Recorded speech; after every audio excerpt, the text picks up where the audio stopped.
আমরা যৌথভাবে আমরা প্রাক্তন জাস্টিস মানিককে একটা লিগ্যাল নোটিশ দিয়েছি। তার যে ব্যবহার উনি একটা অ্যাঙ্করের সঙ্গে করেছেন একটা টেলিভিশনের প্রোগ্রামে, সেটা মানে আমরা কল্পনা করতে পারি না।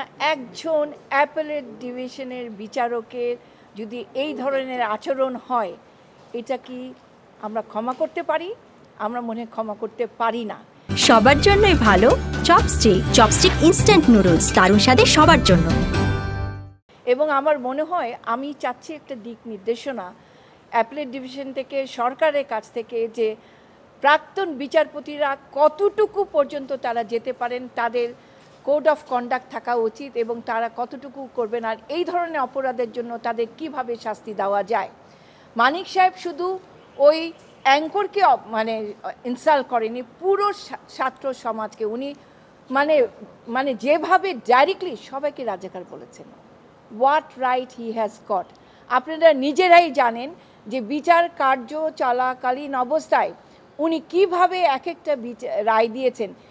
ইভেন কি উনি ওনার জন্য বিমানে প্রথম ক্লাসের একটা টিকিটের আইন নিয়েছেন, রায় করেছেন।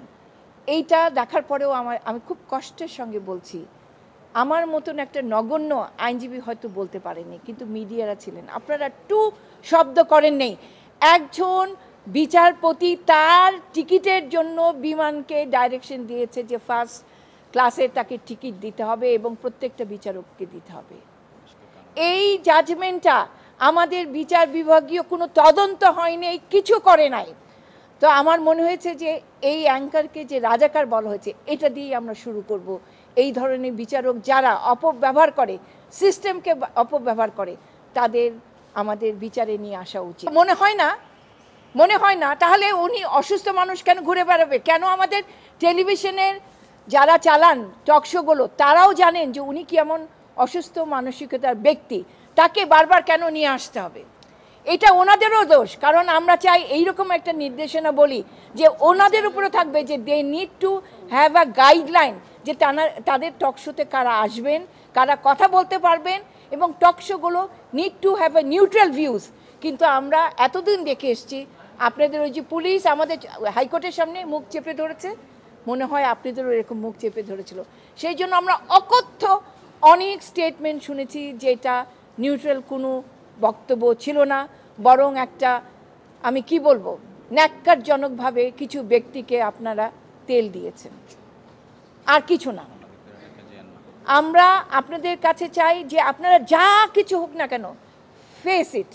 যেটা মনে করবেন বিবেকে আপনার মনে হবে যে এটা সত্যি বা ঠিক ন্যায়, তখন এটা নিয়ে কথা বলেন। কখনো অন্যায়ের কথাটা আমি আপনাদেরকে অনুরোধ করি, অন্যায় কিন্তু বেশি দিন থাকে না। আমি সবসময় একটা কথা বলি যে এই পৃথিবীতেই কিন্তু অন্যায়গুলোর শাস্তি হয়ে যাবে।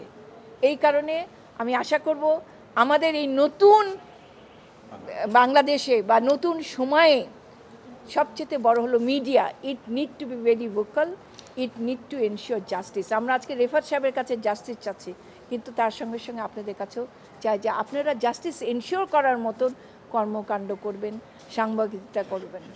ধন্যবাদ।